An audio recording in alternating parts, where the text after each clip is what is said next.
누가복음 8장 26절로 39절까지의 말씀을 교독하겠습니다. 예수의 일행은 갈릴리 호수 건너편 고라사 지방으로 배를 저어 갔습니다. 예수께서 배에서 내리시자 그 마을에 사는 귀신 들린 사람과 마주치셨습니다. 그는 옷도 입지 않은 채 지비하는 무덤에서 산 지 벌써 오래된 사람이었습니다.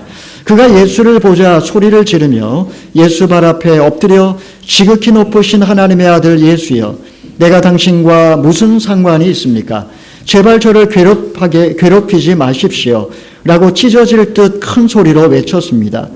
이는 예수께서 그 사람에게 나가라고 더러운 영에게 명령하셨기 때문입니다. 그 사람은 수시로 귀신에게 붙들렸는데 손발을 쇠사슬로 묶여두고 다 끊어버리고 귀신에 이끌려 광야로 뛰쳐나가곤 했습니다. 예수께서 그에게 물으셨습니다. 내 이름이 무엇이냐? 그가 대답했습니다. 군대입니다. 그 사람 속에 귀신들이 많이 들어있었기 때문입니다. 귀신들은 자기들을 지옥으로 보내지 말아달라고 예수께 간청했습니다. 마치 많은 돼지떼가 언덕에서 먹이를 먹고 있었습니다. 귀신들이 예수께 돼지들 속으로 들어가게 해달라고 애원하자 예수께서 허락하셨습니다. 귀신들은 그 사람에게 나와 돼지에게로 들어갔습니다. 그러자 돼지떼는 비탈진 뚝으로 내리달아 호수에 빠져 죽게 됐습니다. 돼지를 치던 사람들이 광경을 보고 달아나 마을과 그 일대에 이 일을 알렸습니다. 그래서 사람들도 이 광경을 보려고 나왔습니다. 그들은 예수께 가보니 정말 그 귀신 들렸던 사람이 제정신이 들어 옷을 입고 예수의 발 앞에 앉아 있는 것이었습니다. 그러자 그들은 두려웠습니다. 처음부터 이 광경을 지켜본 사람들은 그 귀신 들렸던 사람이 어떻게 낫게 됐는지 그들에게 말했습니다. 그러자 고라사 주변의 모든 사람들은 두려움에 가득 차 예수께 떠나달라고 간청했습니다. 그리하여 예수께서는 배를 타고 그곳을 떠나셨습니다. 귀신 들렸던 그 사람은 자기도 함께 가겠다고 예수께 애원했습니다. 그러나 예수께서는 그를 보내며 말씀하셨습니다. 함께 읽겠습니다. 집으로 돌아가 하나님께서 내게 하신 일을 다 말하여라. 그러자 그 사람은 온 마을을 다니며 예수께서 얼마나 큰 일을 행하셨는지 전했습니다. 아멘. 러시아의 문호 토스토예프스키가 악령이라고 하는 소설을 썼습니다. 그의 인생의 후반기에 쓴 악령이라는 소설에는 굉장히 심오한 사상이 담겨져 있습니다. 특별히 그 책을 보게 되면 오늘 우리가 읽은 이 본문의 내용이 등장합니다. 그는 그 당시의 러시아와 그리고 유럽 전역을 휩쓸고 있던 허무주의와 무신론과 그리고 공산주의 사상을 인간과 사회를 파괴시키는 악령이라고 해석을 했습니다. 그는 원래 사실 굉장히 혁명적인 사회주의자로서 결국은 요주의 인물로 체포되어서 사형 선고를 받았던 사람이었습니다. 하지만 그가 시베리아에서 유형 생활을 하면서 자신의 생각이 잘못되었다라는 것을 깨닫게 되었습니다. 그는 아무리 그 사상이 올바른 것처럼 보일지라도 하나님을 부정하고 이 세상에서 뭔가 의미 있는 것을 추구하는 인간의 모든 시도는 결국 자멸할 수밖에 없다라는 결론을 내린 것입니다. 오늘 본문에는 하나님의 형상을 잃어버리고 악령의 지배를 받아 결국은 완전히 자아가 붕괴되어 버린 한 불쌍한 영혼이 등장합니다. 예수님께서는 이런 그를 찾아오시고 더러운 귀신을 쫓아내시고 잃어버린 자아를 회복시켜 주셨습니다. 어느 누가 깨어져 버린 접시 조각처럼 그렇게 산산조각난 그런 비참한 인생을 살기를 원하겠습니까? 그런데도 왜 그는 지금 이렇게 완전히 망가진 이 지경으로까지 치닫게 된 것일까요?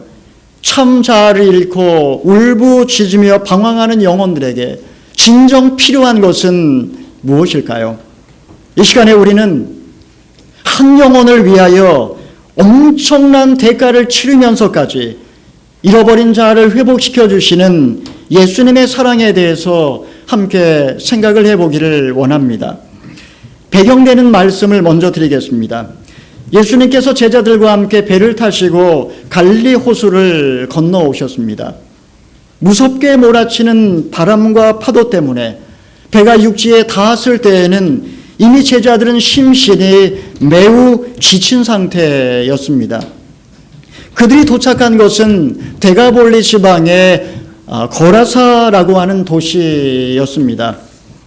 알렉산더 대왕에 의하여 세워진 이 데가볼리라는 말 자체가 데카폴리스, 10개의 도시라는 의미입니다. 당시 이곳은 다신교를 숭배했던 헬라인들이 대거 이주해 와서 살고 있던 이방 지역이었습니다. 특히 그 10개의 도시들 가운데 이 거라사라고 하는 이 도시는 로마 제14군단이 주둔했던 군사도시로서 우리나라로 하면 동두천이나 의정부처럼 아주 독특한 군사 문화를 형성하고 있었던 그런 도시였습니다. 그러므로 제자들은 오랜만에 유대 지경을 떠나서 낯선 헬라의 도시, 이 이방 도시를 구경하면서 조용히 아마 쉬고 싶은 마음이 간절했을 것입니다. 하지만 이런 기대와는 달리 그들을 기다리고 있었던 한 사람이 등장합니다. 우리 27절, 28절의 말씀을 같이 읽어보겠습니다. 시작. 예수께서 배에서 내리시자 그 마을에 사는 귀신 들린 사람과 마주쳤습니다. 그는 옷도 입지 않은 채 지비하는 무덤에서 산 지 벌써 오래된 사람이었습니다.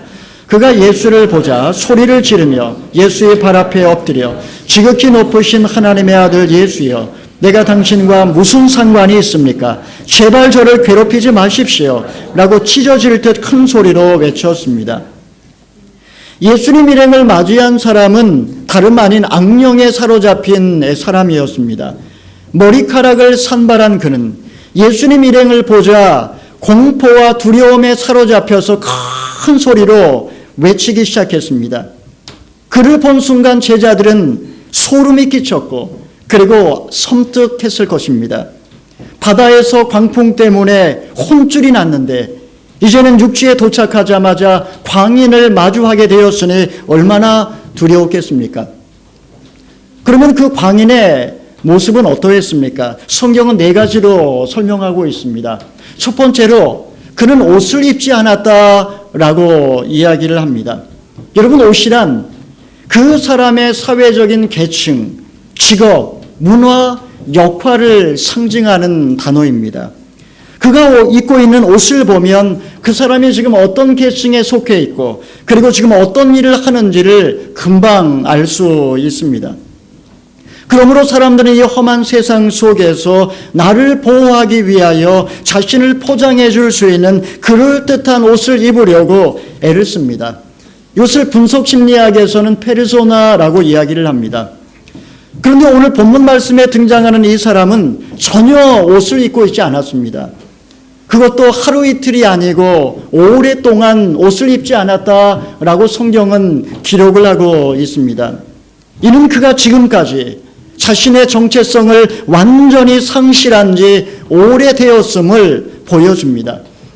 그가 왜 이렇게 되었을까요? 성경은 그가 귀신에 들렸기 때문이다 라고 한마디로 정리하고 있습니다. 사람들은 윤리와 도덕의 옷으로 자기를 가리우고 그리고 인격과 성품의 옷으로 자기를 포장합니다. 하지만 귀신 들린 사람, 바로 이 사람은 어느 순간에 수치심마저도 상실해버린 채 벌거벗고 살기 시작했던 것입니다.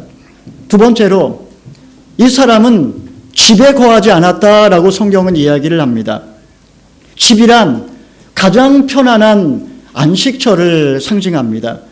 그곳은 피곤하고 지쳤을 때 마음 놓고 쉴 수 있고 사랑과 위로를 받을 수 있는 보금자리입니다.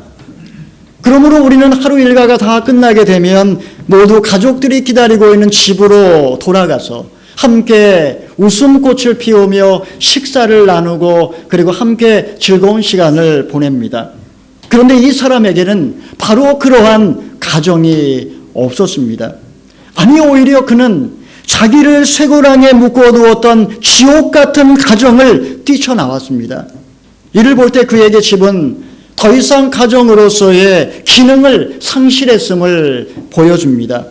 그의 집은 아마도 부모님들이 매일마다 치고받고 싸우는 콩가루 집안이었는지 모릅니다. 혹은 깨어진 가정에 대한, 이 브로큰 패밀리에 대한 환멸과 반발심 때문에 일찌감치 집 밖으로 나돌아다녔는지도 모릅니다. 그것도 아니면 어린 시절에 사고와 폭력으로 인한 충격 때문에 대인공포증과 피해망상증에 시달리다가 결국은 이것이 조울증과 정신분열증으로 그렇게 발전했는지도 모르겠습니다. 하여간에 그는 집을 뛰쳐나와서 살고 있었습니다. 세 번째로 이 사람은 무덤에 머무르고 있다라고 성경은 이야기를 하고 있습니다. 중동 지방에서의 무덤은 시체를 넣어두는 동굴을 의미합니다. 무덤은 세상과 단절된 음침한 곳입니다. 성장 썩는 냄새가 진동하는 죽음의 기운이 맴도는 그런 불쾌한 장소입니다.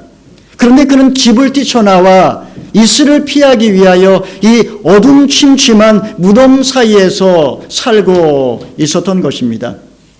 그의 눈에는 알 수 없는 공포와 두려움이 깃들어 있고 그의 마음에도 죽음의 그림자가 드리워져 있었습니다.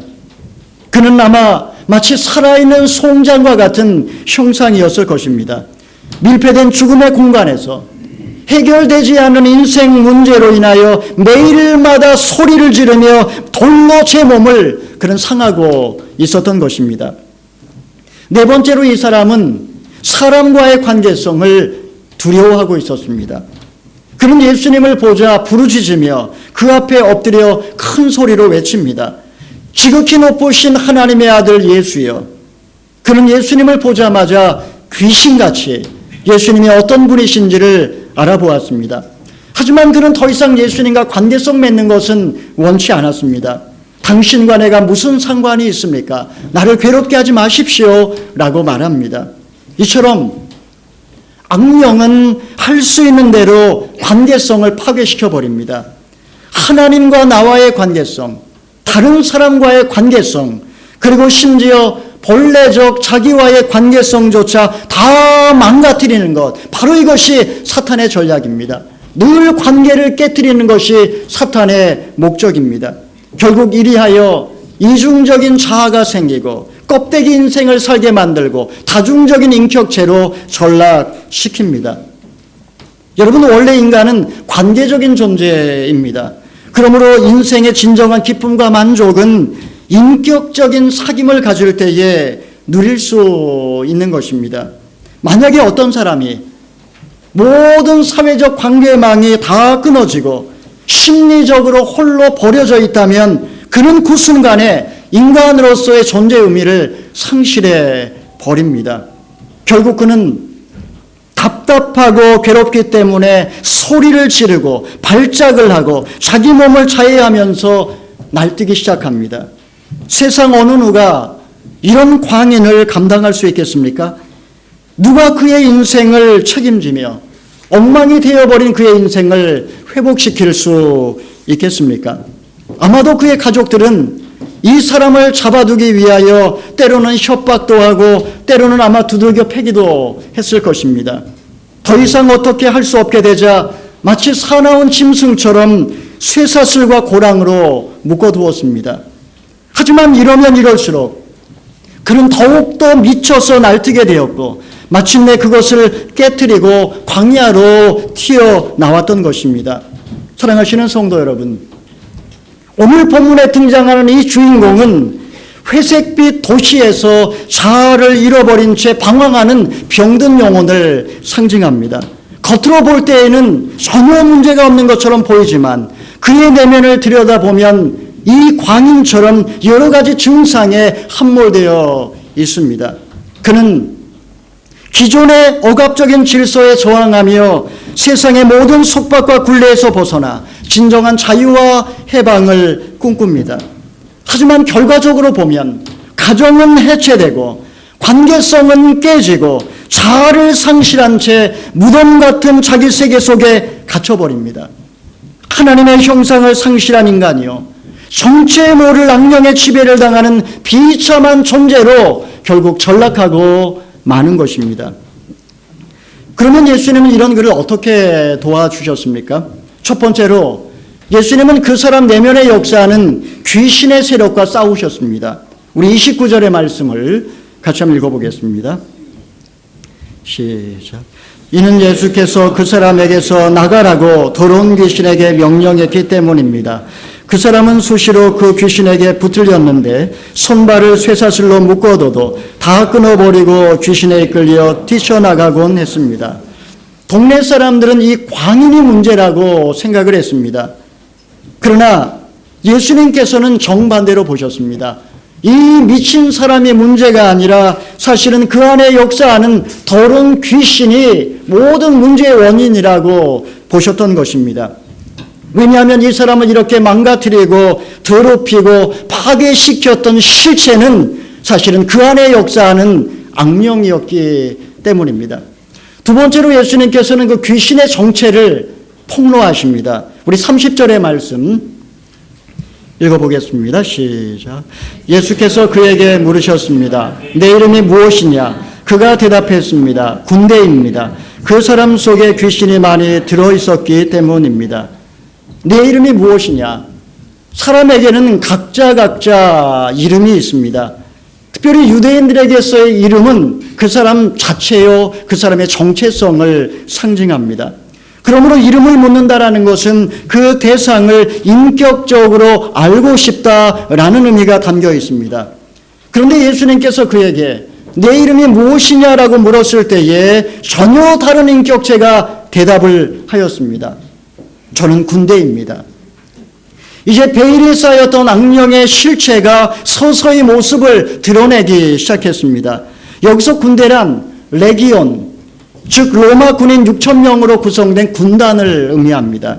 그러므로 지금 이 사람의 내면 속에는 한 마리의 귀신이 들어있었던 것이 아니라 무려 6,000마리의 귀신이 들어앉아 있었던 것입니다. 예수님께서 그 사람에게 이름을 물으신 이유는 바로 이 귀신의 정체를 폭로하기 위함이었습니다. 귀신의 속성은 원래부터 거짓말장이요 살인자라고 예수님께서 말씀하셨습니다. 그러므로 이 귀신은 언제든지 자기의 정체를 숨긴 채 은밀하게 역사합니다. 하지만 일단 귀신의 정체가 폭로되면 더 이상 귀신은 힘을 쓰지 못합니다. 이것이 바로 영적인 세계의 비밀입니다. 예수님께서 그의 이름을 물으신 또 다른 이유가 있습니다. 그것은 그가 잃어버린 정체성을 찾을 수 있도록 하기 위함이었습니다. 내 이름이 무엇이냐? 시인 김춘수는 그의 시 꽃에서 이렇게 말했습니다. 내가 그의 이름을 불러주기 전에는 그는 다만 하나의 몸짓에 지나지 않았다. 내가 그의 이름을 불러주었을 때 그는 나에게 와서 꽃이 되었다. 이처럼 이름은 그 사람의 정체성이요, 이름을 불러준다라는 것은 그 사람과의 인격적 관계를 맺겠다라는 의미입니다. 예수님께서는 그의 이름을 부르심으로, 그의 이름을 물어보심으로 그와 이제 관계를 맺기를 원하셨던 것입니다. 내 이름이 무엇이냐? 그 순간에 잠에서 깨어나듯이 그의 자의식이 돌아오기 시작했습니다. 어린 시절에 꿈으로 가득 찼던 순진하고 아름다웠던 추억들이 떠올랐습니다. 로마 군인들이 넘쳐나는 거리와 도시의 강포하고 음란한 분위기들, 그리고 어느 날 무엇인가 홀린 듯이 이 깜깜한 무덤 사이에서 옷을 찢으며 밤낮으로 울부짖었던 자신의 비참한 몰골을 떠올리게 되었습니다. 그의 눈에는 눈물이 흘러내렸습니다. 자신은 원래 이런 존재가 아니었습니다. 아니, 이런 인생을 결코 살고 싶지 않았습니다. 한때는 아름다운 가정을 이루어 자신이 원하는 꿈 같은 삶을 살고 싶었던 적도 있었습니다. 하지만 꿈은 정말 꿈이 되고 말았습니다. 그는 진정 새로운 인생을 살기를 원했던 것입니다. 세 번째로 예수님께서는 그에게 귀신을 쫓아주시고 잃어버린 자아를 회복시켜 주셨습니다. 우리 31절, 32절의 말씀을 읽어보겠습니다. 시작. 귀신들은 자기들을, 다시 읽어보겠습니다. 시작. 귀신들은 자기들을 지옥으로 보내지 말아달라고 예수께 간청했습니다. 마침 많은 돼지떼가 언덕에서 먹이를 먹고 있었습니다. 귀신들이 예수께 돼지들 속으로 들어가게 해달라고 애원하자 예수께서 허락하셨습니다. 일단 예수님 앞에서 자신의 정체가 드러나버린 악령은 더 이상 사람 안에 기생할 수가 없었습니다. 예수님께서 이미 그 사람에게 나오라고 명령을 하셨기 때문입니다. 하지만 귀신은 제발 지옥으로, 무적행으로 던져버리지 말아달라고 애원을 하였습니다. 이에 예수님께서 돼지떼에게 들어가기를 허락하시니 수많은 돼지들이 미쳐 날뛰며 언덕을 내리다라 몰사하고 말았습니다. 이제 그 사람은 어떻게 되었을까요? 우리 35절의 말씀 읽어보겠습니다. 시작. 그래서 사람들은 이 광경을 보려고 나왔습니다. 그들이 예수께 가보니 정말 그 귀신 들렸던 사람이 제정신에 들어 옷을 입고 예수의 발 앞에 앉아있는 것이었습니다. 그러자 그들은 두려웠습니다. 그는 이제 제정신이 들어 옷을 입고 앉아 있었습니다. 옷을 입었다라는 것은 자신의 정체성을 이제 회복했다는 것을 의미합니다. 또한 그는 정신이 온전해져서 예수님 발 앞에 앉아 있었습니다. 그의 내면은 폭풍이 지나간 후에 바다처럼 고요해졌고 그의 영혼은 비로소 쉼을 얻게 된 것입니다. 예수님께서는 이제 그에게 과거에 뛰쳐나왔던 집으로 돌아가서 하나님께서 그에게 어떻게 큰일 행하셨는지를 전하라고 당부하셨습니다. 사랑하시는 성도 여러분, 인간은 누구나 진정 자유를 갈망합니다. 그것을 얻기 위하여 끊임없이 달려갑니다. 심지어 자기의 몸을 불사름에 내어주기도 합니다. 하지만 하나님을 떠난 인간에게 자유란 존재하지 않습니다. 다만 깜깜한 미로 속에서 제자리를 맴돌 뿐입니다. 진리를 알지니 진리가 너희를 자유케 하리라. 우리의 자유는 오직 십자가와 부활로 사탄의 권세를 이기신 예수님을 통해서만 얻을 수 있는 줄 믿으시기를 바랍니다. 예수님께서는 한 영혼을 구원하기 위하여 그 수많은 돼지떼를 몰사시키면서까지 그를 구원하였습니다. 주님이 한 영혼을 얼마나 소중하게 여기시는지요. 사랑하는 성도 여러분, 우리의 삶의 의미를 어디에서 찾을 수 있을까요? 어디에서 참 자유를 누리며 살 수 있을까요? 어디에서 나의 잃어버린 자아를 회복할 수 있을까요? 주님을 만날 때, 주님을 경험할 때 가능합니다. 이 시간에 주님은 정체 모를 악령에 사로잡혀 자아를 상실한 채 절망과 고통 속에 울부짖는 영혼에게 말씀하십니다. 내 이름이 무엇이냐?